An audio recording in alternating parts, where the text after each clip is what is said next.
반갑습니다. 보만입니다. 처음 만나는 사찰 예절은요. 우리 사찰이, 도량이 여러분의 마음의 수행 공간이자 기도 공간이고 나아가서는 많은 분들의 휴식처가 되어야 되는데요. 사찰 예절을 잘 모르는 바람에 절에 들어가는 것을 많이 어려워하시는 분들이 계셨어요. 그래서 오늘 이 영상을 통해서 여러분과 함께 사찰 예절의 A부터 G까지 함께 하도록 해보겠습니다. 오늘 사찰 예절 강의는 제가 진행을 하는데요. 시범을 보여주실 숙련된 조교를 제가 한 분 모셔왔습니다. 월가 스님 모시겠습니다.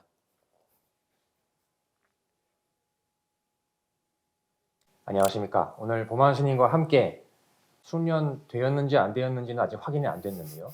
시범을 맡게 된 월가입니다. 월가 스님께서 이제 오늘 사찰 예절을 잘 모르는 여러분과 같은 입장에서 하나하나 배우고 그리고 마지막에 보여주시는 역할을 맡아주시겠습니다. 스님 잘 부탁드립니다. 잘 부탁드리겠습니다. 사찰에서 등장하는 예절은요. 어떤 법도만을 이야기하는 것 같진 않아요. 왜냐하면 사찰이라고 하는 곳이 우리가 함께 수행하고 공부하는 곳이고 제가 아까 말씀드렸듯이 우리의 마음의 쉼터가 되는 곳이기 때문에 굳이 예절이 필요하냐라고 생각하신 분도 많이 계실 텐데요.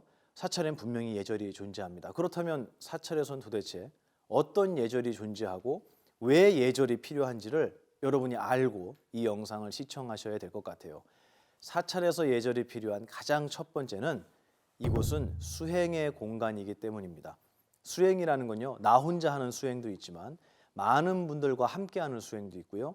또 나아가서는 스승님께 가르침을 배우는 수행도 포함이 됩니다. 그래서 사찰에서 하는 모든 행위들, 심지어는 같이 식사를 하는, 절에서는 공양이라고 하죠. 공양하는 행위까지도 모두가 수행의 영역에 들어가기 때문에 그 모든 수행의 과정에서 나 이외에 다른 사람에게 피해가 있다면 그거는 예절에 어긋나는 것이다. 또 스승님께 가르침을 배울 때 스승님의 가르침을 올바로 이해하고 오해하지 않기 위해서 내가 어떤 마음가짐을 가져야 할 것인가에 대한 이야기까지 사찰 예절의 전반에 대해서 여러분과 함께 공부해 보도록 하겠습니다. 어려운 내용은 아니고 제가 설명드리면 모두 상식적으로 이해하실 만한 내용이고요. 아, 그래서 절에서 이렇게 했구나라는 것들이 여러분에게 깨달음으로 가슴에 남으셨으면 좋겠습니다. 제일 먼저 법당 예절입니다. 법당 예절에는요, 많은 분들이 사찰, 스님, 법당이라고 하면 하나의 동작이 떠오르실 거예요. 바로 합장입니다. 합장은요, 가장 기초와 기본이 되는 동작입니다. 합장, 더할 합, 손바닥 장. 그래서 왼손과 오른손을 가슴 앞에 모으는 이 동작이 합장입니다. 사찰에서 하는 합장의 의미는요, 왼손은 지나간 과거를 얘기하고요, 오른손은 아직 오지 않은 미래를 이야기합니다.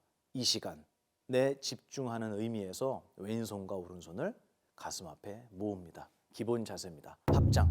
이 합장은요, 인사할 때도 쓰고요, 공양하실 때도 쓰고요, 예불하실 때도 쓰고요, 기도할 때도 씁니다. 합장은 가장 여러분이 많이 하는 사찰 예절임과 동시에 여러분의 마음이 가장 쉽게 표현되는 동작이 아닐까라는 생각이 듭니다. 자, 합장 설명드릴게요.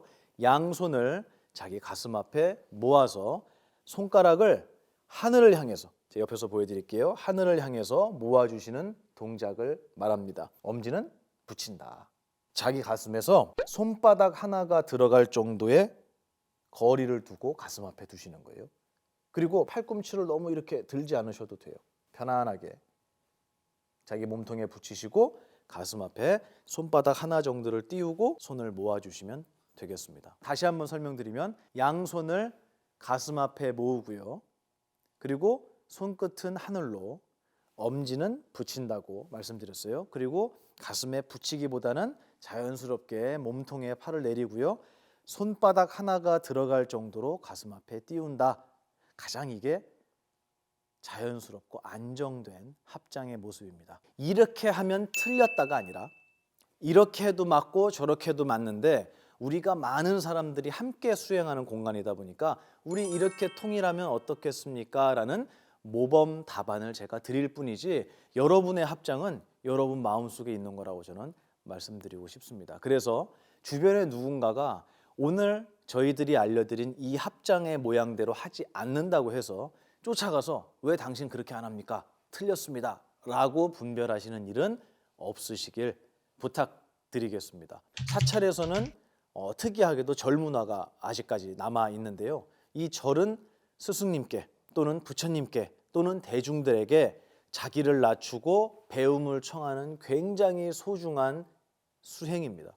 절을 할 때 기본적으로 부처님 앞에서도 그렇고 스님들 앞에서도 그렇고 절을 몇 번 하죠? 3번 하죠. 이게 3번 절하는 거예요. 이거를 뭐라고 하냐면요. 3배. 3번 절을 한다라는 의미죠. 3번 절을 한다. 근데 이 3배를 할 때 그냥 바로 엎드려서 절을 하는 게 아니고 이 앞에 들어가는 게 있어요. 제가 어떻게 그렸습니까? 반원. 그죠? 일부러 반원을 그린 거예요. 왜냐하면 이 절 하나는 1배, 1배, 1배. 그래서 더하니까 3배가 된 거예요. 이 앞에 반원은 그럼 뭐겠어요? 반배입니다.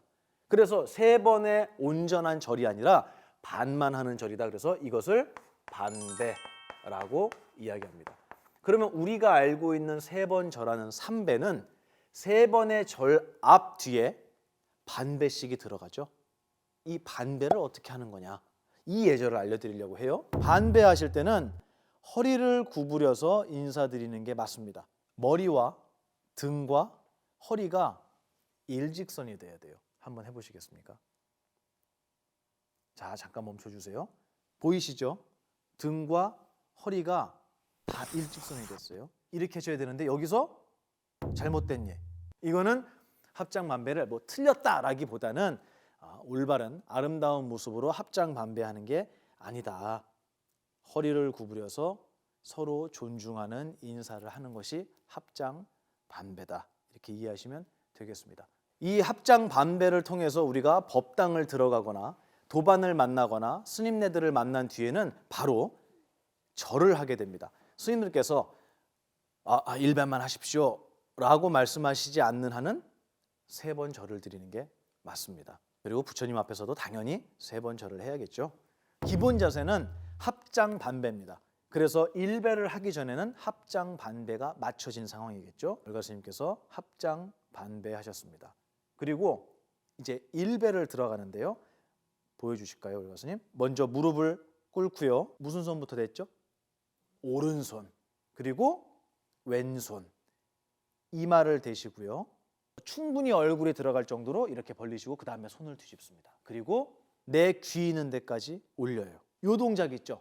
귀 있는 데까지 올리는 동작을 뭐라고 하냐면 접종례라고 합니다. 부처님의 양발을 내 손에 올려서 내 머리 위로 올리는 의미이다. 그리고 월가 스님께서 지금 어떻게 하셨냐면 올린 손을 손등으로 내려오셨어요. 맞죠? 그리고 손바닥을 뒤집습니다. 일어나실 때는 반대로 왼손,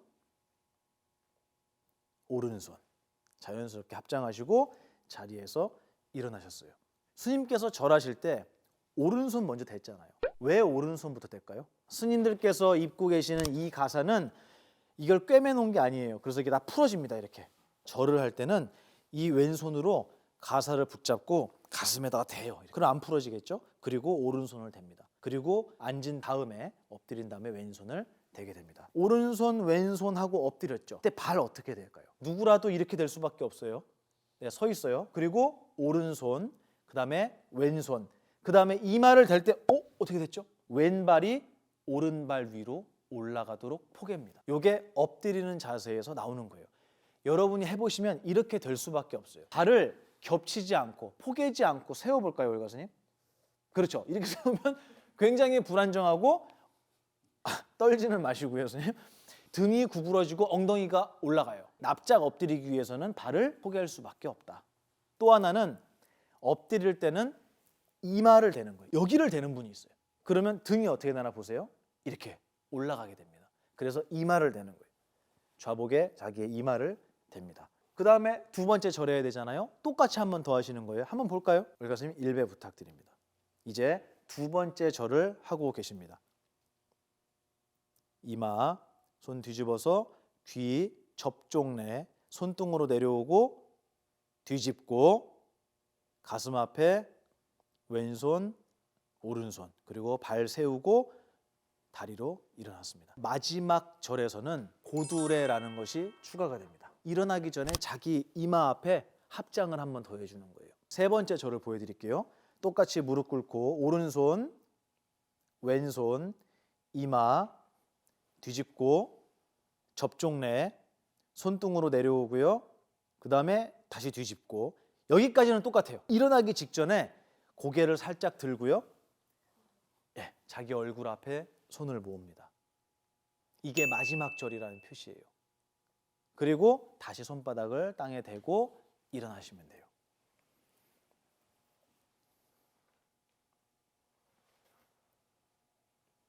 이게 세 번째 절입니다. 절을 한 번 하는 경우에는 어떻게 해야 될까요? 처음이자 마지막 절이잖아요. 그럴 때는 절을 1배를 할 때는 역시 고두레를 하고 일어나는 게 맞습니다. 예를 들어서 스님을 뵀는데 스님 인사드리겠습니다 라고 말씀을 드렸더니 스님께서 3배 하지 말고 1배만 하십시오 라고 말씀하시면 1배 하시는 거예요.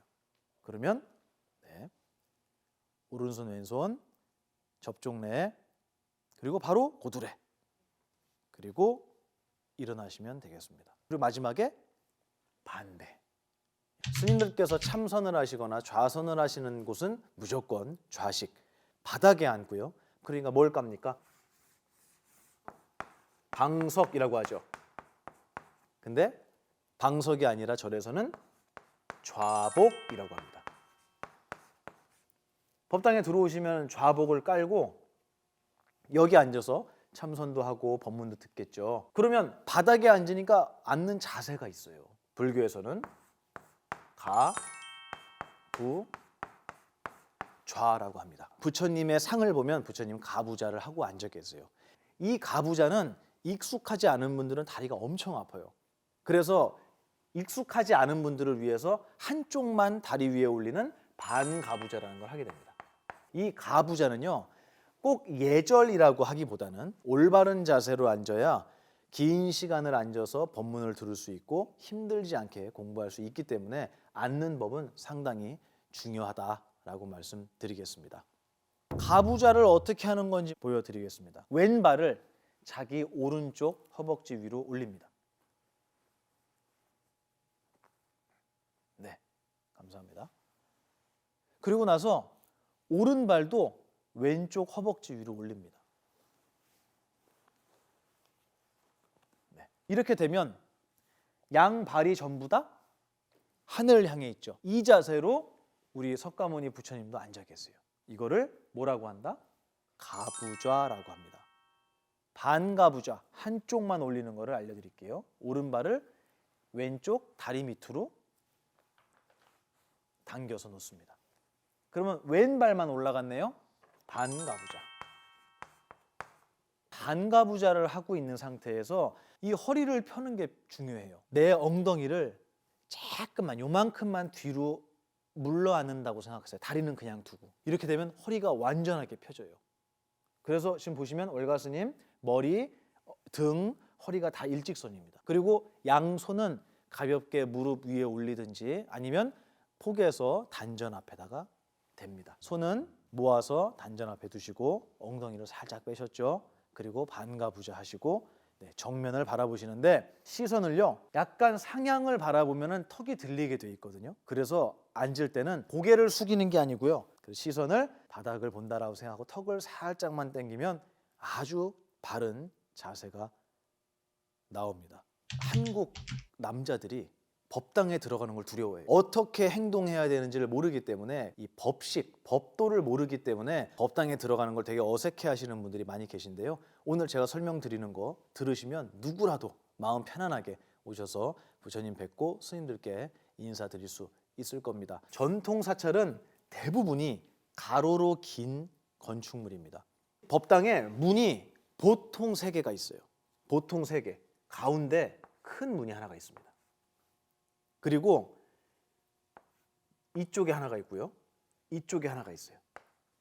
부처님께서 앉아 계신 이 앞쪽에 이 정면에 있는 문은요, 그냥 아무나 들어가는 문은 아니에요. 이 사찰에서 가장 어른 스님만 이 문을 통해 들어가세요. 그럼 어떤 분은 야, 절에서도 위아래가 있고 여기도 야, 신분제가 있구나 이렇게 생각하시는데 그런 뜻이 아니고요. 이 가운데 문을 통해 들어가신다는 것은 부처님을 대신해서 이 대중들에게 법문을 하시는 어른 스님께서 들어가신다라고 생각하시면 돼요. 그래서 대중들은 이 가운데 문을 쓰지 않고 양쪽 옆 문을 사용을 합니다. 제가 이 빗금친 이 부분을 부르는 이름이 있습니다. 여기를 뭐라고 하느냐? 어간이라고 합니다. 어간은 임금님 앞을 얘기하는 건데요. 우리나라에서 부르는 이름이에요. 그래서 부처님 앞에 있는 이 빗금친 실제로는 보이지 않지만 이 공간을 어간이라고 부르고요. 이 어간 앞에 있는 문이니까 당연히 무슨 문? 어간문이라고 합니다. 이 옆에 문은 오른쪽 왼쪽 문이 있는데 여기에 대돌이라고 부르는 돌멩이가 놔져 있어요. 이쪽도 있고 이쪽도 있습니다. 그리고 여기 앞에도 있어요. 보통은 그렇게 있습니다. 이 대돌은 뭐냐면 이걸 밟고 이 안으로 들어가라는 얘기예요. 이 전통 사찰은 보통 땅에서 높이 지어져 있기 때문에 이 대돌이 없으면 오르고 내리기가 좀 힘들어요. 그래서 이걸 밟고 올라가라는 의미이기 때문에 이 대돌 위에 신발 놓는 게 아니고 이 뒤에 놓습니다. 이렇게.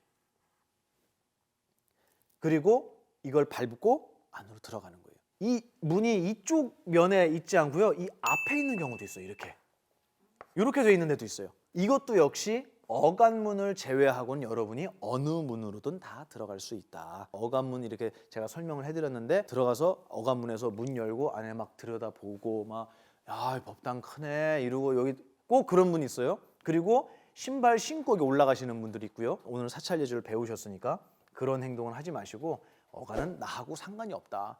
내가 큰 스님이 될 꿈이 있으시면 그때 된 다음에 들어가세요. 미리 들어가지 마시고. 이 문으로 들어갈 때 어느 쪽 발을 먼저 들어가느냐 이거 모르는 분 되게 많아요. 그러면 어떤 분은 그렇게 생각할 거예요. 아니 뭐 그냥 들어가기만 하면 되지 왼쪽 발 오른쪽 발이 뭐 중요하냐. 대부분 그렇게 생각하죠. 먼저 들어가야 되는 게 정해져 있어요. 왼발이 먼저 들어가야 되는데 당신은 오른발이 먼저 들어갔으니까 틀렸습니다. 이런 얘기는 아니에요. 법당에 들어갈 때는 들어가자마자 부처님께 반배의 예를 올리거든요. 그런데 왼발 들어가고 오른발 들어가면 돌아서서 인사를 해야 돼요. 그런데 오른발부터 들어가면 어떨까요? 오른발 들어가고 왼발 들어가면 바로 인사하면 되는 거예요. 왼발 오른발이 중요한 게 아니에요. 여기에 가장 어른이 계신다고 생각해봐요. 내가 정말 존경하는 스승님께서 앉아 계세요. 근데 이렇게 들어가는 사람이 어디 있어요? 당연히 오른발을 먼저 들어가서 이렇게 인사하게 됩니다. 이해가 되셨죠? 이게 법당에 들어가는 발의 순서다. 여러분이 이제 들어갔어요. 인사를 해야 될 거 아니에요, 부처님한테. 들어가면 어느 법당이나 좌복이 쌓여 있습니다. 저 쌓여 있는 좌복을 하나 가지고 와서 부처님을 향해서 좌복을 놓으세요. 어떤 분은 반듯하게 놔야 된다. 어떤 분은 부처님을 향해 놔야 된다. 좌복이 어느 쪽으로 향하느냐는 중요한 게 아니에요. 부처님을 향해서 절을 하기 때문에 만약에 이쪽에다 놓는다면 당연히 이렇게 좌복이 돌아가겠죠. 가운데다 놓는다면 반듯하게 놓겠죠. 좌복을 갖다 놓고 여기 이렇게 서서요. 부처님을 향해서 삼배를 하시면 되겠습니다. 절을 잘 모르시는 남자분들이 이런 분들이 많아요. 뭐냐면 절 도량을 걸어 다닐 때, 법당 내를 걸어 다닐 때 굉장히 씩씩하게 이렇게 걸으시는 분이 있어요. 근데 절에서는 두 손을 모아요. 차수라고 합니다. 그래서 보여드리면 왼손을 자기 단전에 두시고요. 오른손을 왼손 위에다가 포개서 잡습니다. 차수를 하고 발 뒤꿈치를 들고 차수를 하고 그리고 다니시는 거예요. 이게 법당에서 기본적인 예절입니다. 아니 뭐 이렇게 복잡합니까? 이유가 있죠. 옆에서 좌선을 하고 계신 분이 있어요. 근데 쿵쿵쿵쿵 하고 다녀요. 어떨까요? 옆 사람을 배려하는 거예요. 뒤꿈치를 안 들었다고 부처님한테 천벌을 받는 게 아니라 옆에 함께 공부하는 분을 배려한다는 의미에서 손도 모으고 뒤꿈치도 들고 다니는 것이다. 차수. 이해가 되셨죠? 도량 내에서는 그렇게 다니시면 되겠습니다. 이 법당에서 막 신이 나서 돌아다닐 일은 별로 없어요. 그러진 않아요. 근데 이 어간을 지나가는 경우가 있어요. 예를 들어 여기에 내 도반이 앉아 있어요. 그럼 나 그분 옆에 앉고 싶어. 근데 일로 들어왔어요. 그럼 어간을 지나가야 되잖아요. 그죠? 기본적으로 스님들은 이 어간을 지나갈 때 이렇게 해라라고 스님들은 교육받는 내용이 있어요.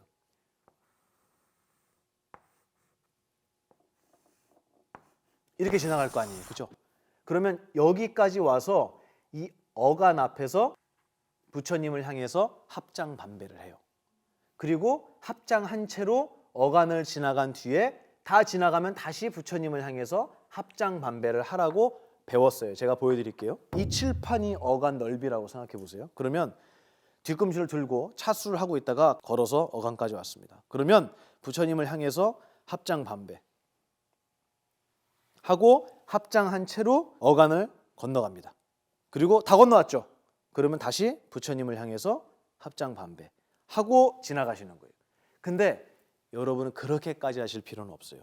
어간 앞을 지나갈 때는 차수하고 법당에서 다니다가 어간 앞을 지나갈 때만 합장하시고 지나가시면 되겠습니다. 법당에서 부처님께서 앉아 계신 이 단을 부르는 이름이 있어요. 이걸 뭐라고 부르냐면 상단이라고 해요. 높다, 가장 높다. 그리고 이 옆에 대부분이 이렇게 길게 돼 있어요. 아니면 이 옆으로 이렇게 붙어 있는 경우도 있어요. 중단, 하단 이렇게 불러요. 그래서 중단은 무엇으로 구분하시냐면 여기에는 신중단이라고 해서 신중탱화가 걸려 있습니다. 부처님을 바라보고 오른편은 보통 신중단 또는 중단이라고 하고요. 이 왼편은 영단 또는 하단이라고 합니다. 영단이니까 당연히 돌아가신 분들을 모시는 단이 있겠죠. 이런 구조로 돼 있어요. 상단, 중단, 하단. 그래서 스님들께서 예불을 모실 때도 상단 예불, 중단 예불, 하단 예불이 따로 있어요. 예불이라고는 안 하지만 순서가 그래요. 상단, 중단, 하단으로 이 스님들께서 예불하고 기도하는 순서가 그렇게 정해져 있어요. 그걸 따라서 여러분도 들어가시면 부처님한테 3배, 그리고 중단을 향해 3배, 그리고 하단을 향해 3배 하시는 게 가장 이상적인 절이죠. 또 상단만 있고 중단과 하단, 영단이 없는 도량도 많이 있어요. 그럴 때는 부처님께 상단에만 절을 3번 하시면 되겠습니다. 여러분 궁금해하실 게 하나 있어요. 향을 올려야 되냐 말아야 되느냐, 초를 불을 켜야 되냐 말아야 되느냐. 이 앞에 단이 있어요. 여기를 불단이라고 얘기하잖아요. 이 불단에 무조건 향로가 있습니다. 그리고 그 옆에 뭐가 있죠? 촛대가 있죠. 근데 향이 없거나 초를 켤 수 있는 도구가 없다면 거기는 하지 말란 얘기예요. 대부분 초를 켤 수 없게 해놔요. 목조 건물이기 때문에, 그리고 그 건물 자체가 문화재인 경우가 많기 때문에 화재의 위험성으로 라이터나 성냥을 갖다 놓지 않는다. 이렇게 이해하시면 되겠습니다. 굳이 차에 가서 라이터 찾아오시면 안 돼요. 옆 사람 빌려서 괜히 켜고 이러지 마세요. 하지 말란 얘기예요. 기본은 들어와서 부처님께 초와 향을 올리는 게 맞다. 그리고 좌복에서 절을 3번 드리고 그리고 나오시면 돼요. 그게 아니라 나는 앉아서 잠깐 기도를 하고 싶어, 아니면 잠깐 나는 좌선을 하고 싶어 하시면 초와 향을 올리시고 자리로 돌아와서 아까 말씀드린 가부좌를 하시거나 반가부좌를 하시거나 앉아서 여러분 기도나 공부를 하시면 되는 거예요. 향을 올리는 모습, 그리고 도구를 이용해서 촛불을 끄는 모습까지 보여드리도록 하겠습니다. 합장하고 걸어오셔서 부처님 앞에 가까이 섭니다. 그리고 부처님을 향해서 반배를 올리고요. 향들이 꽂혀 있죠. 이 향을 많이 피우시지 말고 하나만 피우시면 돼요. 가까운 초에다가 향을 갖다 댑니다. 불이 붙었습니다. 그리고 이 향은 무연향이라고 해서 연기가 없어요. 근데 보통 향은 연기가 납니다. 그리고 초에다가 불을 붙이고 나면 여기에 불꽃이 붙어 있는 경우가 있어요. 이럴 때 이 불꽃을 후 하고 불지 마시고, 후 하고 불지 마시고 한번 흔들면 꺼져요. 불은 꺼지고 불꽃만 남은 상태에서 이 향을 부처님 앞에 올립니다. 부처님을 향해서 합장 반배. 물러날 때는 뒤로 획 도는 게 아니고요, 뒷걸음질로 물러납니다. 그리고 어느 정도 물러난 뒤에는 이제 제자리로 들어가시면 되겠습니다. 촛불을 꺼라 그러면 어떻게 끌까요? 입으로 후 불겠죠. 법당에는 대부분 이렇게 촛불을 끄는 기구가 있어요. 꽃갈 모양으로 되어 있고요. 안에가 이렇게 비어 있어요. 촛불을 이걸로 덮어서 꺼라 이거예요. 자, 보여드릴게요. 갖다만 대도 꺼졌어요.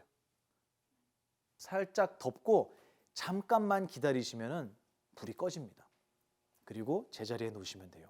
이렇게 하나씩 다 끄시고 그리고 법당에서 나가시면 되겠습니다.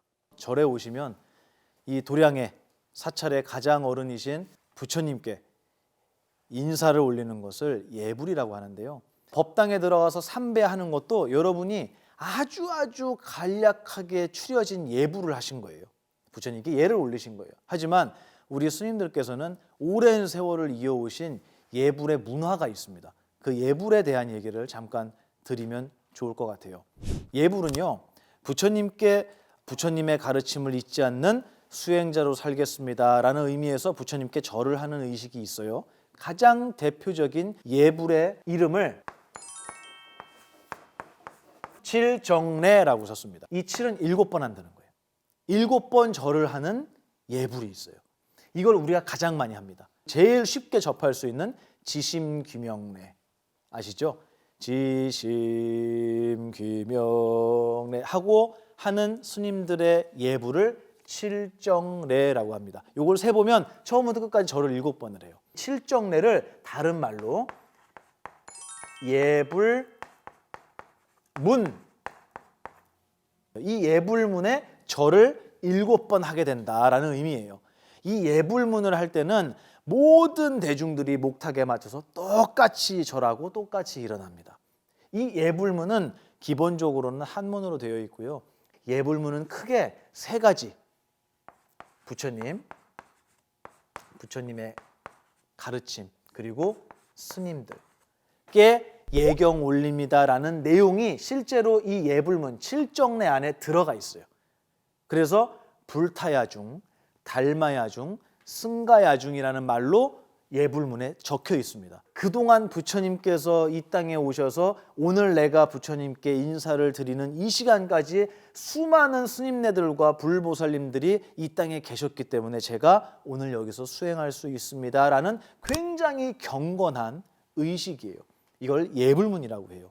이 예불문은 절에서 보통 3번이 진행됩니다. 기본적으로 3차례가 진행돼요. 첫 번째는 뭐냐? 새벽 예불. 그래서 새벽에 한 번 합니다. 새벽 예불이 있습니다. 이 새벽 예불은요, 시간이 정해져 있진 않아요. 사찰마다 새벽 예불을 하는 시간이 조금씩 다를 수 있는데요. 보통 4시, 5시, 해가 뜰 때, 그때 새벽 예불을 해요. 그 얘기는 바꿔 얘기하면 옛날에 스님네들은 해가 뜰 때 일어나셨고 해가 질 때 주무셨다는 얘기예요. 그러면 새벽 예불이 있으면 무슨 예불이 있겠어요? 저녁 예불이 있어요. 저녁 예불이 있습니다. 그래서 새벽 예불과 저녁 예불을 합쳐서 조석 예불이라고 해요. 아침, 저녁, 조석 예불이다. 근데 한 번을 더 해요. 이게 좀 특이한 예불이에요. 뭐냐면 이거는 사시 예불 또는 사시 불공 또는 사시 기도 이렇게 불러요. 이 사시가 뱀 사자예요. 이게 뭐냐면 24시간을 12개, 우리 12간지 동물 있죠? 12개로 나눈 거예요. 이거는 동양에서 시간을 계산하는 단위였어요. 그래서 지금으로 얘기하면 사시는 언제냐면요. 사시는 오전 10시, 어떤 분은 10시 30분이라고도 해요. 오전 10시에서 보통 다 2시간씩 나눠져 있으니까 정오까지 12시까지 요 사이를 2시간이죠. 2시간. 이 사이 이 2시간을 사시라고 얘기해요. 이래서 오전 10시부터 정오까지 2시간을 사시라고 하는데 아니 되게 이상하잖아. 12시면 12시지 왜 10시부터 할까? 도대체 왜 이 시간을 할까? 이 시간은 대한민국 절은 다 똑같아요. 사시불공은 무조건 사시불공이에요. 10시에 합니다. 또는 10시 반에 해요. 이거는 의미가 있어요. 뭐냐면 2600년 전 제세시에 부처님께서는 하루에 한 끼를 드셨어요. 그리고 그 한 끼도 야, 오늘 맛있는 거 먹자. 그리고 막 불판 꺼내갖고 고기 구워 먹고 이런 게 아니고 걸식을 하셨어요. 걸식. 얻어먹는다는 소리예요. 주는 대로 먹는 거예요. 그래서 부처님께서 밥그릇, 부처님의 밥그릇 뭐라고 합니까? 바루. 바루 공양 들어보셨죠? 이 바루를 들고 부처님께서 마을을 내려가세요. 그래서 집집마다 다니면서 얻어 드신 거예요. 그걸 뭐라고 한다고요? 걸식. 걸식의 문화가 우리 불교의 문화예요. 이 걸식하는 모습을 다른 말로 탁발이라고도 합니다. 부처님께서 걸식해서 하루에 한 끼 드셨다 했잖아요. 그게 몇일까요? 사시였던 거예요. 그래서 금강경을 보더라도 부처님께서 걸식을 나갔다가 돌아오셔서 환지본처라고 나와요. 돌아오셔서 공양을 마치시고 자리에 앉아서 법문을 시작하셨어요. 대부분 부처님께서는 공양이 끝나시고 나서 제자들과 함께 공부를 하셨나 봐요. 그때 법문을 하신 이 문화가 사시예불을 만들게 된 문화예요. 그래서 사시에 부처님께서 공양을 하셨기 때문에 새벽예불과 저녁예불에는 없는 사시예불의 특별한 모습이 있는데 이게 뭐냐면 부처님께 밥을 올려요. 사시예불 가시잖아요. 그러면 예불 중간에 부처님께 밥을 올리는데 자기 입보다 높이 들어요. 이렇게 들고 와요. 이렇게 들고 오는 게 아니고 오른손으로 그릇을 잡고 마지밥이라고 해요. 오른손으로 잡고 자기 입보다 위쪽으로 올려서 이렇게 해서 공양실에서 올라옵니다. 그래서 법당을 들어와서 부처님 앞에 불단 앞에 올리고 뚜껑을 열어요. 이게 뭐냐면 부처님 2600년 전에 사시 오전 10시에 공양하셨죠. 오늘 똑같이 부처님 살아계신 것처럼 저희는 부처님을 생각하겠습니다. 그래서 부처님께 밥을 올리는 거예요. 반찬, 국 이런 거 안 올려요. 밥만 올려요. 그리고 어떤 데는 쌀을 올리기도 해요. 밥을 지어서 부처님께 제일 먼저 올리고 그리고 나서 사시예불이 맞춰지는 거예요. 다 끝나요. 연부를 하고 나서. 그럼 부처님 밥은 어떻게 할까요? 이제 내려서 대중이 똑같이 나눠 먹습니다. 이게 사시예불이에요. 그러니까 부처님께서 제세시에 공양을 하시고 제자들에게 설법을 하셨던 그 문화를 그대로 이어서 우리는 이 오랜 세월이 지나도 부처님께서 내 앞에 살아계신 것처럼 부처님께서 나에게 설법을 해주시는 것처럼 10시, 사시에 모든 대중이 모여서 부처님께 밥을 올리고 그분의 말씀을 되새기는 사시예불. 그래서 이렇게 세 가지가 우리나라에서 행해지고 있는 큰 예불의 종류라고 보시면 되겠습니다. 전통 사찰에 가시면 바깥에 소리 나는 물건 4개가 달려 있어요. 절에 있는 4가지 소리 나는 물건을 사물, 4가지 물건이다라고 얘기를 해요. 그래서 이 사물은 법고, 그 다음에 목어, 운판, 범종 이렇게 4개예요. 그래서 이거를 순서대로 새벽 예불을 법당에서 시작하기 전에 저 멀리서 북 치는 소리가 나기 시작해요. 법고는 북입니다. 목어는 나무로 만든 물고기 모양의 두들기는 거예요. 이건 물고기 모양. 운판은 구름 모양의 철판이에요. 범종은 말 그대로 큰 종이에요. 여러분 쉽게 이해하시려면 큰 종. 이게 다 의미가 있어요. 북은 가죽을 씌우잖아요. 그죠? 그래서 이렇게 생겼죠? 그러면 이쪽 면이 있고요. 그리고 이 뒤쪽에 이쪽 면이 있겠죠. 그죠? 이 양쪽 면이 한쪽은 숫소 가죽, 하나는 암소 가죽.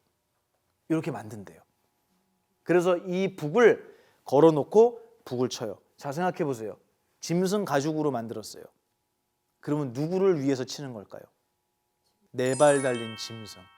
뭇 짐승이 이 소리를 듣고 부처님께 귀의해서 수행을 하기를 기원하는 마음에서 법고를 두드려요. 목어는 물고기 모양의 나무를 깎아서 만들었어요. 그래서 여기 보시면 이거 뭐예요? 물고기죠. 이 물고기를 이 안에를 이렇게 파요. 속을 파서 여기 짝대기 2개를 가지고 소리를 내요. 이거는 당연히 누구를 위한 거겠어요? 물 속에 있는 중생들을 위해서 소리를 내는 거예요. 그리고 운판은 구름이잖아요. 당연히 이렇게 생겼습니다. 당연히 누구를 위한, 여기에 이렇게 매달려 있어요. 이렇게. 그럼 당연히 이거는 누구를 위해 칠까요? 새, 날짐승을 위해서 칩니다. 그리고 범종은 큰 종이잖아요. 땡 치죠. 이거는 누구를 위한 소리냐면 지옥 중생을 위해 친다라고 해요.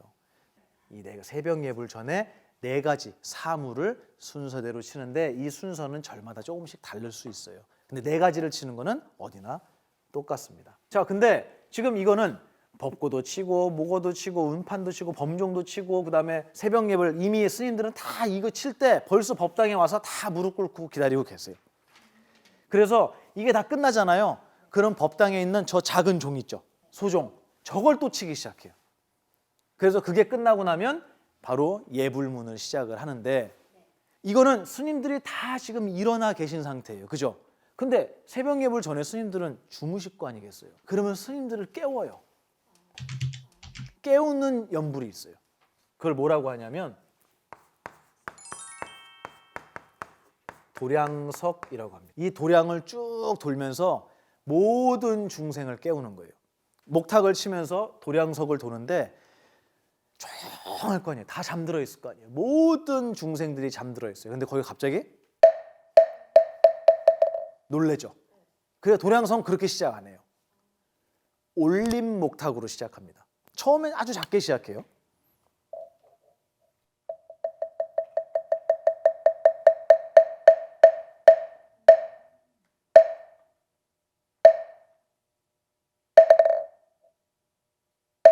이렇게 해서 점점 고요한 데서 모든 중생을 깨우는 거예요.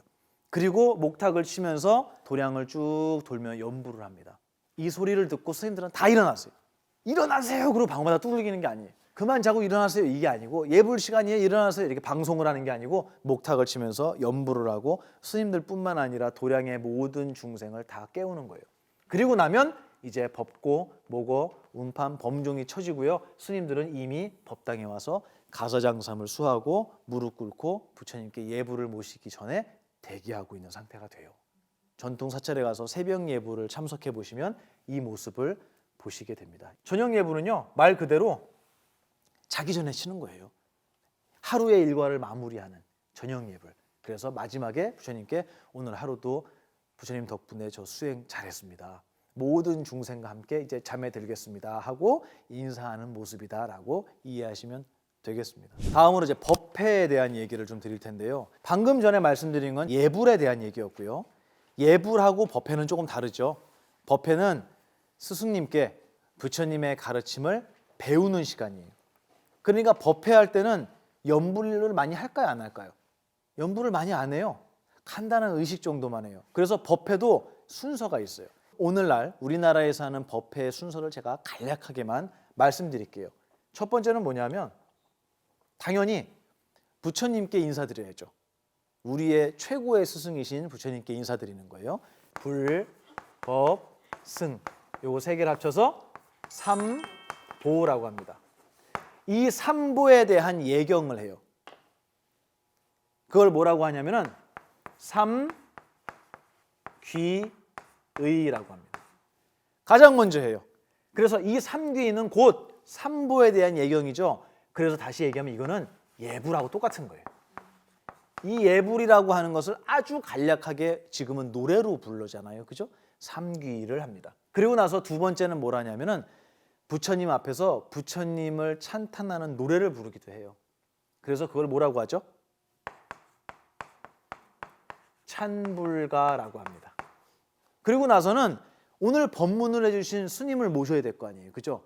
그러면 이제 찬불가 끝났으니까 스님 나오세요 이렇게 하나요? 안 해요. 왜냐하면 그분은 스승이에요. 그분한테 배우려는 거예요. 그러면 그분을 법상에 모시는 의식이 있어요. 이걸 뭐라고 하냐면 법문을 청한다. 청법가. 법문을 청하는 노래. 그래서 청법가를 하면 스님께서 나오시죠. 그러면 이제 스님 앞에서 이제 나오셨으니까 자 이제 앉으세요. 얘기 들읍시다. 이렇게 하나요? 안 해요. 그 전에 일단 자기의 마음을 가라앉히는 시간을 잠깐 가져요. 왜냐하면 법문을 깨끗한 마음으로 듣기 위한 준비 자세를 하는 거예요. 그걸 뭐라고 하냐면 입정이 있겠습니다. 그래서 죽비 3번 탁탁탁 치고 입정하죠. 입정이 끝나면 바로 뭐가 시작될까요? 법문이 시작되는 거예요. 설법. 당연히 상식적인 순서예요. 그럼 설법이 끝났어요. 그러면 이제 어떻게 해야 될까요? 안녕히 가세요. 그래요? 이제 설법이 끝나면 스님께 감사하다는 의미에서 이 설법 전에 삼배를 드리고요. 끝날 때도 삼배를 드려요. 상황에 맞춰서 합장으로 인사하기도 하지만 정말 삼배를 드리는 경우가 많습니다. 스님 끝나시면 그냥 다 우리 갑시다 이러고 헤어지는 게 아니라 이제 대중이 모여 있잖아요. 대중을 위해서 스님께서 축원을 해주세요. 오늘 법문을 듣기 위해서 모인 여러분들을 위해서 부처님 앞에서 정근과 축원을 해주세요. 그리고 마지막으로 뭘 하냐면은 이제 우리 헤어집니다 라는 얘기예요. 그럼 헤어질 때 노래 부르죠. 우리는 지금은 헤어지지만 머지않아서 다시 만나겠습니다 라는 의미가 담긴 산회가를 부르고요. 그리고 맨 마지막에 보살의 4가지 큰 서원, 저 앞으로 이렇게 공부하고 이렇게 중생을 구제하고 이렇게 포교하겠습니다 라고 하는 사홍서원. 이게 대한민국에서 진행되는 기초적인 법회의 순서예요. 그런데 추가되는 것들이 좀 있어요. 추가되는 여기 뭐 사이에 찬불관 하나 더 부른다거나 보현행원이라는 걸 부른다거나 발언문을 낭독한다거나 이런 것들이 가감되기도 하지만 기본적인 모습은 이렇게 부처님께 인사드리고 그 다음에 당연히 스님을 청해 모시고 설법을 이게 메인이죠. 메인이에요. 이거는 바로 법회라는 매우 중요한 공부를 하는 자리의 의식 순서라고 보시면 되겠습니다. 설법을 듣고 그 다음에 모든 이들을 위해서 설법하신 큰 스님께서 여기 모두 모이신 우리 젊은 스님들, 우리 불자님들, 가정의 자제분에게 앞날에 부처님의 가피가 항상하시기를 기도합니다 라는 의미로 축원을 해주시고 그 다음에 우리 여기서 이제 헤어지는데요. 우리 또 만날 거예요 라고 노래 부르고요. 그리고 앞으로 나가서 저는 이렇게 큰 마음으로 세상을 밝히는 일에 앞장서겠습니다 라는 서원을 세우는 것이 일반적인 법회의 순서다. 이렇게 이해하시면 되겠습니다. 이 목탁은 많은 대중들이 함께 움직이기 위해서 사용하는 일종의 신호예요. 이 목탁이 막 엄청나게 성스럽고 대단한 물건인 것처럼 생각하시는 분이 있어서 특히 아기들이 절에 와서 이거 목탁 만지면 혼내는 분이 있어요. 절대 그러시면 안 됩니다. 이거는 많은 대중이 함께 동시에 움직이기 위한 신호를 주는 물건이라고 생각하시면 돼요. 제가 이 목탁을 들고 온 이유는 뭐냐? 절을 할 때 대중이 한 100명이 있어요. 그러면 자 이제 반배하세요 이렇게 소리 줄 수는 없잖아요. 너무 없어 보이잖아요. 그럴 때는 목탁을 사용하는 거예요.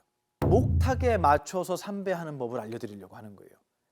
그래서 절에서 법회 때 이럴 때는 100% 목탁에 맞춰서 삼배를 하게 됩니다. 다 같이 하니까요. 자, 보여드릴게요. 기본적으로는 목탁 치는 거 먼저 알려드릴게요. 목탁은 내림 목탁이라고 합니다. 보여드리겠습니다.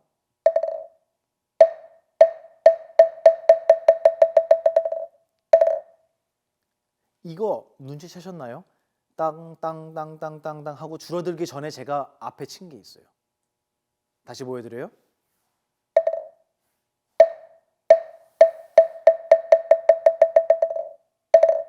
뭐 했죠? 앞뒤에 이렇게 붙였어요. 이거를 목탁을 붙인다라고 얘기해요. 그래서 그림을 그리면 목탁을 이렇게 쳤죠 제가. 근데 이 앞에 또로록 또로록 하고 붙여요. 보여드릴까요?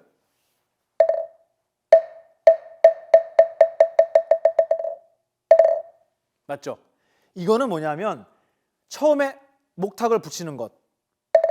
이 소리는 뭐냐면 전부 다 합장하세요 라는 얘기예요.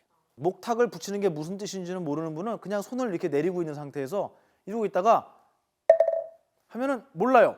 그러다가 반배가 들어가면 바로 이렇게 당황하는 경우가 생깁니다. 그래서 대중이 있을 때는 바로 올렸죠? 이렇게. 그 다음에 반배를 합니다. 자, 보세요. 목탁 끝났죠? 이때 허리 어떻게 돼 있죠? 숙여져 있습니다. 그리고 이렇게 하는 거예요. 다시 한번 보여드릴게요. 손을 내리고 있다가 차수하고 계시다가 자, 큰 스님께 삼배의 예를 올리겠습니다. 사회자가 이런 멘트를 하고 목탁을 칩니다.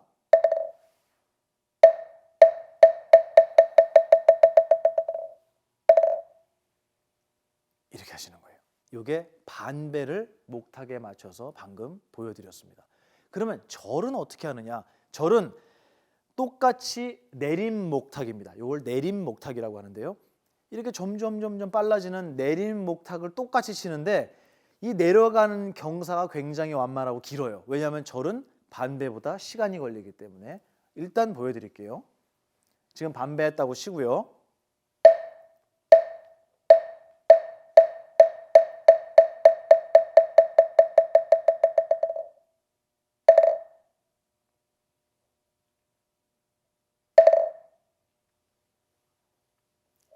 어떻게 됐냐면 똑같이 내림목탁을 하고 여기에 하나를 더했어요. 하나를 더했습니다. 2번 붙인 거예요. 맞죠? 선생님 한 번만 더 보여드릴까요?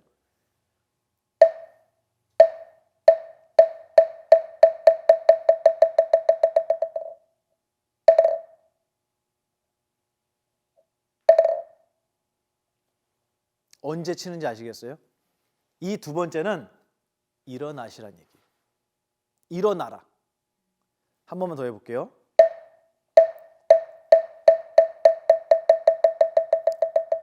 접촉 내.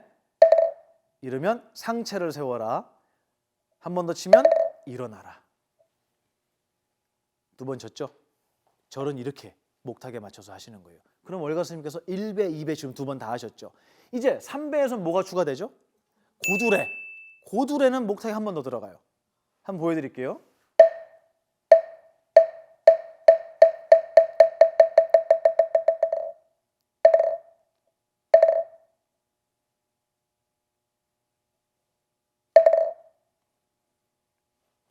자, 뭐가 달라졌죠? 요 사이에 한 번이 더 추가된 거예요. 이렇게 생각하시면 돼요. 다시 한번 보여드릴게요. 3배째 고두레입니다.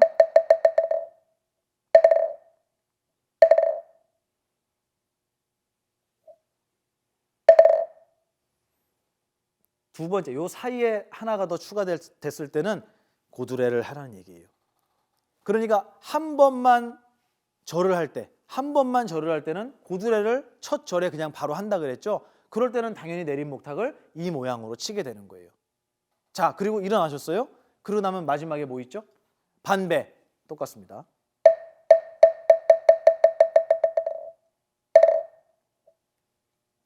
처음부터 끝까지 다시 보여드리겠습니다. 스님, 목탁에 맞춰서 3배의 예를 올리겠습니다.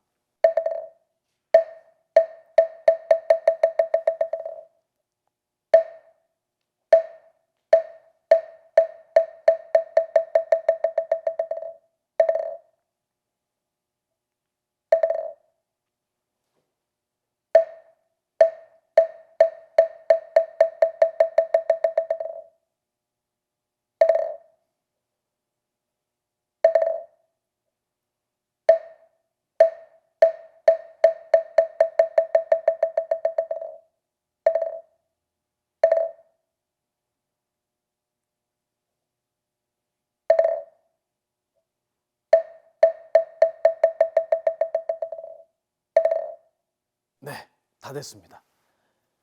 이제 아셨죠? 네, 법회에서 항상 목탁에 맞춰서 반배, 3배 할 때는 이 개념을 이해하시면 되고요. 제가 하나 조금 다르게 한 부분이 뭐냐면 이 반배에서 목탁을 내렸습니다. 또로록을 제가 생략했어요. 왜 생략했냐면 바로 1배를 들어가기 때문에 이거를 생략하고 이렇게 쳤어요. 이렇게 쳤습니다. 그냥 그거는 여러분이 아 그랬구나 바로 절이 이어지니까 생략한 거구나 라고 이해하시면 되겠습니다. 목탁에 맞춰서 스님께 반배를 올리겠습니다. 그러면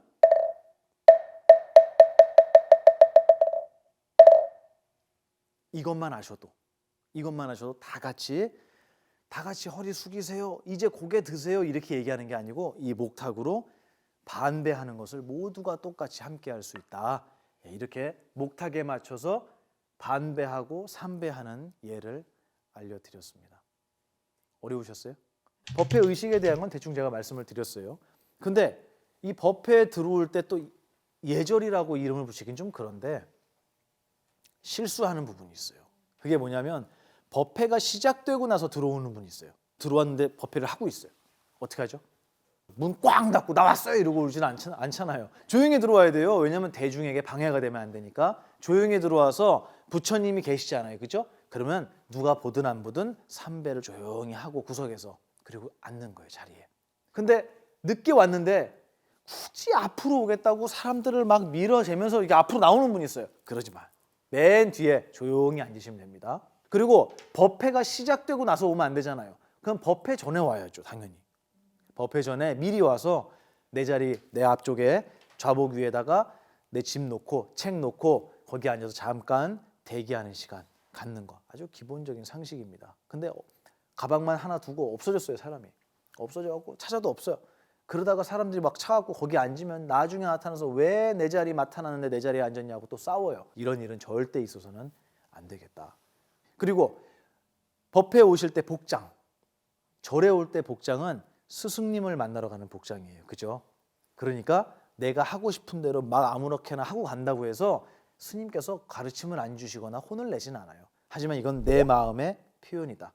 내 삼업을 어떻게 사용하냐에 따라서 나의 신분이 결정된다라는 것 정도로 말씀드리면 될 것 같습니다. 근데 이것도 꼭 그렇지만은 않은 게 대한민국의 사찰은 대부분 산에 있고 그리고 그 산이 대부분이 또 국립공원이나 관광지가 많아요. 이 절 자체가 보물이잖아요. 그러니까 관광객으로 오시는 분은 복장이 당연히 스승을 만나러 스승님을 뵈러 오는 복장이 아닐 수밖에 없어요. 그런 분들은 너는 복장이 안 좋으니까 들어오지 마 이렇게 막을 수는 없는 거거든요. 그래서 이거는 스님네들도 어느 정도는 이해를 해주실 부분이다라고 저는 생각을 해요. 그런데 왜 절에 가면은 자꾸 복장에 대해서 지적받고 혼나느냐? 이거는 또 불자분들이 이해하셔야 할 분이 있어요.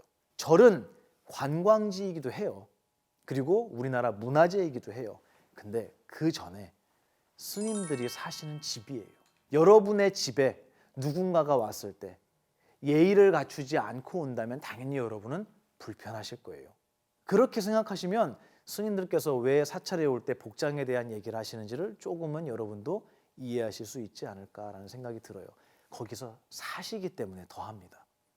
그렇게 이해하시면 될 것 같아요. 그래서 법회에는 복장을 내가 스승님께 배우러 가는 자리다라고 생각하시고 복장을 갖춰 입으시면 크게 문제되지 않는다. 자, 다음으로 도량은 공부하러 오시는데요. 공부한다는 것은요, 나의 견해보다 수승한 더 높은 견해를 가지신 스승님의 가르침을 배우고 받들기 위해서 오는 자리죠. 그런데 누군가의 가르침을 배우려면 내 생각을 내려놓는 연습을 하셔야 돼요. 뭐와 똑같냐면 누군가의 이야기를 듣고자 하는 사람이 자기의 말을 하고 있다면 들을 수 있겠어요? 못 듣죠. 당연히 누군가의 얘기를 들을 준비가 된 사람이라면 자기의 말을 일단은 멈추는 것이 중요하다. 그래서 절에 오셨을 때는 항상 어른의 스승의 견해를 배우는 시간이기 때문에 그때는 나의 생각을 고집하지 않고 내 생각과 다른 말씀이 들려도 잠시 내 생각을 내려놓고 왜 저런 말씀을 하시지? 왜 저렇게 말씀하시지? 라고 그분의 말씀과 견해를 헤아리는 시간, 그 시간이 여러분에게 꼭 필요한 수행자의 자세가 아닐까라는 말씀을 드립니다. 첫 번째는 바로 스님의 말씀에 귀 기울이고 나의 생각을 주장하는 것을 잠시 미루자라는 것이 법회, 도량에 온 여러분의 자세라고 말씀드리고 싶고요. 두 번째, 여러분이 오늘 사찰 예절을 찾아보시는 것도 어떻게 해야 되지라는 것을 모르시기 때문에 의문을 갖고 사찰 예절을 찾아보셨을 거라고 생각해요. 절에 오시면 여러분이 모르는 게 참 많아요. 그럴 때 모르는 것을 언제든지 여쭈어 볼 수 있는 용기를 가지셨으면 좋겠다라는 말씀 드리고 싶어요. 모르는 것을 아는 척하는 것이 더 부끄러운 거죠. 모르는 것을 모릅니다. 무엇입니까? 라고 여쭤보는 건 부끄러운 것이 아니고 용기입니다. 모르는 게 생기면 항상 도반께 또 절에 계시는 선배분들에게 아니면 스님네들에게 여쭙고 당당하게 여쭙고 가르침을 받을 용기를 가지시고 절에 오시면 좋겠다. 이게 사찰에 와서 여러분이 가장 기본적으로 갖추어야 할 마음의 자세라고 말씀드리고 싶습니다. 일반 예절입니다. 이 일반 예절이라는 말은 제가 붙인 거예요. 왜 이 일반 예절을 붙였냐면 사찰 예절이라고 하면은 들어갈 때 어떻게 해야 되고 나올 때 어떻게 해야 되고 절은 어떻게 해야 되고 이런 생각만 하시는데요. 사찰은 아까 말씀드린 것처럼 관광지이기도 해요. 누구에게는. 하지만 제가 볼 때 사찰은 수행 공간이고 스승님께 가르침을 배우는 공간입니다. 그래서 그 자리는 나를 비롯한 많은 수행자들이 스님들의 제자들이 함께 공부하는 자리예요. 그러면 다른 분들에게 결례가 되지 않는 행동들을 우리는 당연히 생각해 봐야 하겠죠. 그리고 또 하나는 내가 배우러 간 자리에서 어떤 자세로 배워야 이 배움을 올바로 받아갈 수 있는지도 생각해 봐야 되는 문제예요. 제가 그런 부분을 일반 예절이라고 하는 카테고리로 만들어 봤습니다. 아함경에 보면은 이런 말이 나와요. 우리에게 신분이라는 것이 존재합니까? 라는 질문을 부처님께 드립니다. 뭐라고 하셨냐면 신분은 그 사람의 출생에 있지 않다. 신분은 그 사람의 무엇에 있다? 업에 있다라고 말씀하셨어요. 우리나라 말로 쉽게 바꾸면 이렇게 바꾸시면 비슷할 거예요. 이렇게. 그러면 우리가 하는 행위는 크게 불교에서 세 가지로 나눕니다. 친한 친구를 안아줬어요. 이거는 몸으로 하는 행위죠. 신업이라고 합니다. 구업이라고 합니다. 입, 구자예요. 입. 몸으로 표현 안 하고 말로도 표현 안 했어요. 근데 저 속에 뜻으로 짓는 행위가 있어요. 그거를 뭐라고 하느냐? 의업이라고 합니다. 그래서 이 세 가지를 합쳐서 삼업이라고 해요. 세 가지의 업이다. 그 사람의 신분은 출생에 있지 않다. 다시 말해서 아버지가 노비라고 너도 노비는 아니다 이거예요. 아버지가 귀족이라고 너도 귀족은 아니야. 아버지가 왕이라고 너도 왕은 아니야. 하지만 너의 행위에 의해서 너의 신분이 결정돼 라고 말씀하신 거예요. 이건 신분이 있다는 얘기예요? 없다는 얘기예요? 정해져 있지 않다. 신구의 삼업을 아름답게 만들므로 인해서 우리는 스스로의 신분을 높일 수 있어요. 아무리 누더기의 옷을 입고 있어도 누군가를 향해서 부처님의 가르침을 전하거나 삶의 지혜를 전한다면 제가 누더기를 입었다고 거지라고 하겠어요? 다시 얘기해서 그 사람의 신분은 그 사람의 행위에 있더라라는 말씀을 부처님께서 2600년 전에 아함경에서 해주신 거예요. 근데 과연 우리가 이거 배우고 삽니까? 기분 나쁘면 속으로 욕하고 만만하다 싶으면 입으로 욕하고 그리고 그 사람 없으면 뒤에서 욕하고 이거는 뭐냐면 자기의 신분을 떨어뜨리는 행위다. 고귀한 신분을 만들기 위해서는 아주 아름다운 삼업을 짓는 수행을 해야 한다라는 말씀을 드리고 싶었어요. 그리고 그 수행을 가장 먼저 어디서 해야 되느냐? 사찰, 도량에서 해야 한다라는 말씀을 드리고 싶었습니다.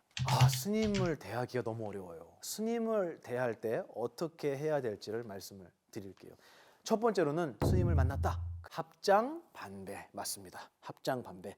안녕하십니까 스님 하고 인사드리시면 됩니다. 실내에서 스님을 만나 뵙거나 스님을 독대를 하거나 차담을 할 때는 스님께 스님 삼배 올리겠습니다 라고 여러분이 말씀을 드리세요.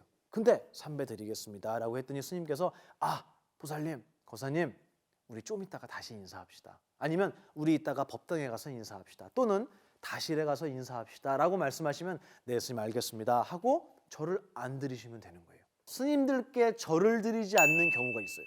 인사드리지 않는 경우가 있습니다. 그게 언제냐면 첫 번째는 새벽 예불을 하기 전이에요. 스님들이 가서장삼을 수하고 법당에 들어갈 때는 스님들도 인사를 받지 않아요.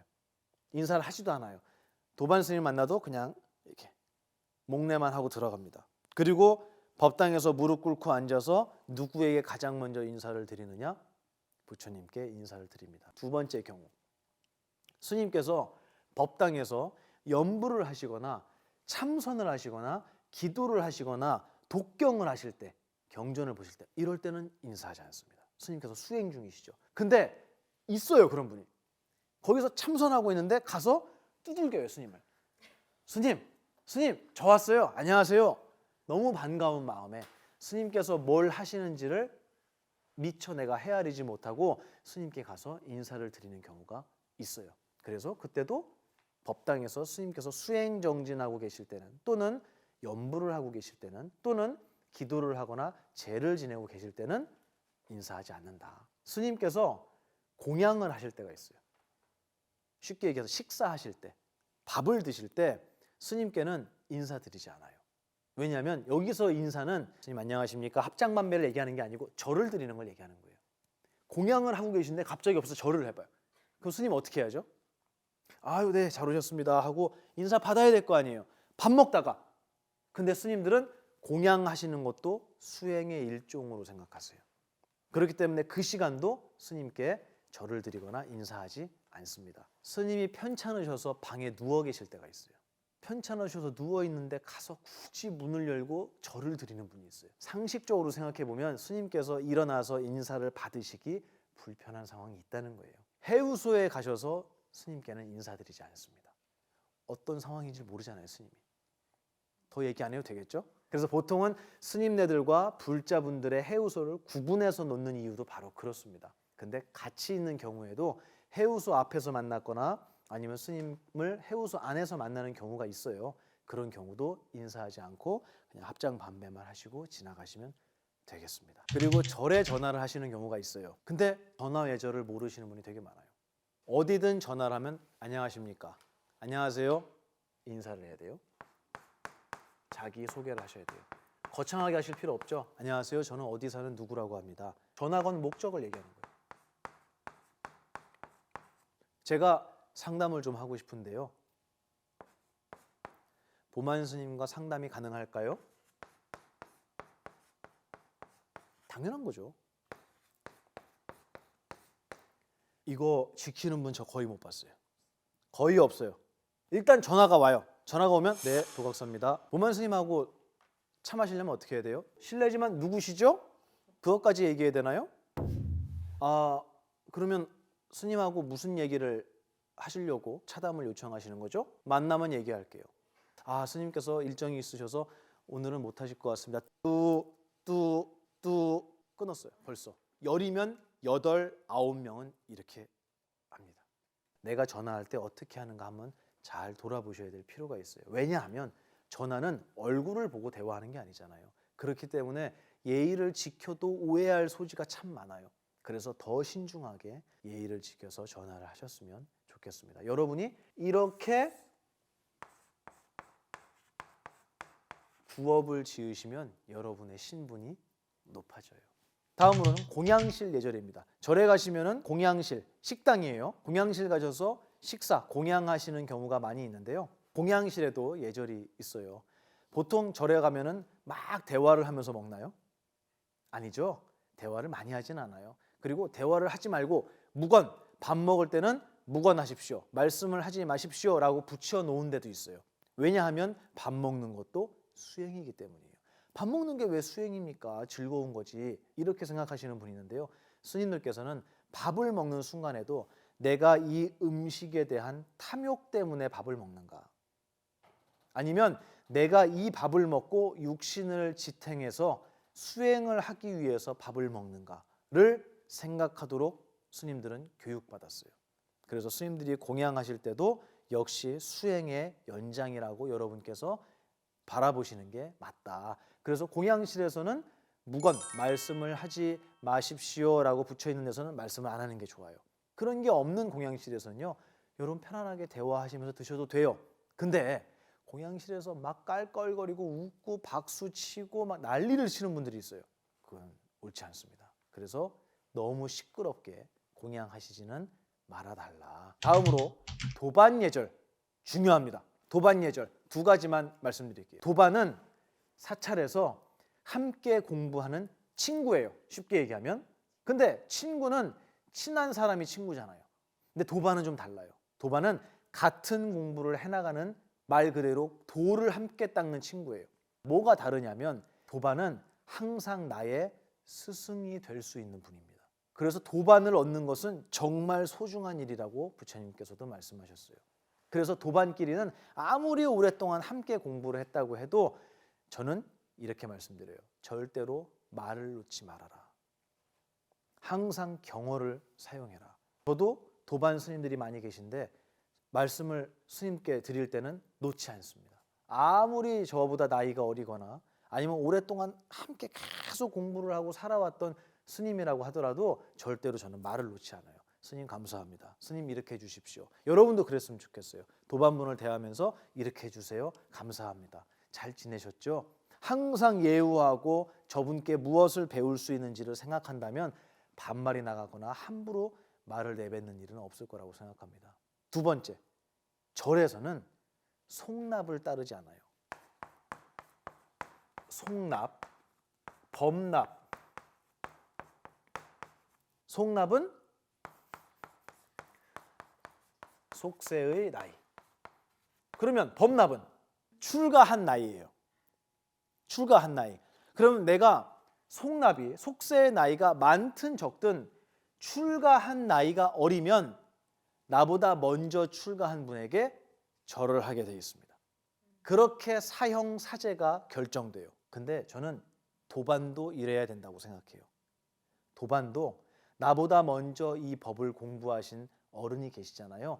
나보다 나이가 어리다고, 송납이 어리다고 해서 그분을 무시해서는 안 되는 거예요. 그래서 먼저 공부하신 분이 있으면 그분이 아유 저보다 연세도 많으신데 말씀 편하게 하십시오 라고 나보다 범납이 높은 먼저 공부하신 나이 어린 사람이 이야기한다 손 치더라도 그분께 깍듯하게 예의를 지키는 게 맞다. 그래서 나는 너보다 범납이 많으니까 너한테 반말할 거야가 아니에요. 그게 아니라 범납을 존중하는, 공부를 먼저 하신 사형, 선배를 존중하는 마음에서 수행자들은 절대로 송납에 의해서 위아래를 정하거나 나보다 나이가 어리다고 해서 보자마자 하대를 한다거나 이런 일은 있어서는 안 된다. 그래서 직접적으로 여쭤보진 않지만 우리가 대화하다 보면 대충 알게 되고요. 이거를 상관하지 마시고 무조건 존중해라. 도반은 도량 내에서 항상 존중해라 라는 뜻으로 이해하시면 되겠습니다. 재밌으셨나요? 지금까지 법당, 예불, 법회, 그리고 예절 모두 함께 알아봤는데요. 처음에는 조금 낯설고 어렵게 느껴지실 수도 있을 것 같아요. 하지만 자꾸 배우고 실습하시다 보면 몸에 익숙해질 거고요. 당연히 자연스럽게 여러분께서 사찰 예절을 습득하실 수 있을 거라고 생각합니다. 사찰 예절은 어려움을 드리기 위한 게 아니라 여러분이 편안하고 즐겁게 사찰에서 공부하실 수 있도록 서로가 서로에게 배려하는 문화라고 생각해 주시면 고맙겠습니다. 사찰은 누구에게나 열린 마음으로 찾아와서 쉬어갈 수 있는 공간입니다. 예절을 바르게 지키는 그 마음 자체가 부처님의 가르침을 실천하는 첫걸음이니까요. 오늘 처음 만나는 사찰 예절이 사찰을 방문하시는 여러분에게 작은 도움이 되었기를 바라봅니다. 앞으로도 사찰에서 뜻깊고 평화로운 시간 보내시길 응원하고 기도합니다. 오늘 도움을 주신 월가 스님 모시고 잠깐 소감의 말씀 듣도록 하겠습니다. 스님. 먼저 오늘 근념해 주신 보만 스님 장시간 동안 또 설명해 주시고 아직 이 영상을 보지 못한 많은 분들이 기다리고 있을 텐데 그분들에게 먼저 감사하다는 말씀, 보만 스님이 이렇게 오랜 시간 동안 그분들을 위해서 설명해 주신 것에 대해서 감사하다는 말씀을 드리고, 또 저는 이 자리를 빌어서 또 감사드리고 싶은 부분이, 저는 보만 스님과 함께 이런 예절이나 저희가 평소에 하는 것이기 때문에 절이라고 하면 100번, 1000번이나 할 수 있습니다. 또 시범도 얼마든지 많이 보여드릴 수 있지만 저희가 아무리 이렇게 절을 한다고 해서 오늘 이렇게 방송 촬영하시고 준비하신 분들의 이런 보이지 않는 노고가 없었다면 저는 절대 이게 세상에 알려지지 않는다고 생각하거든요.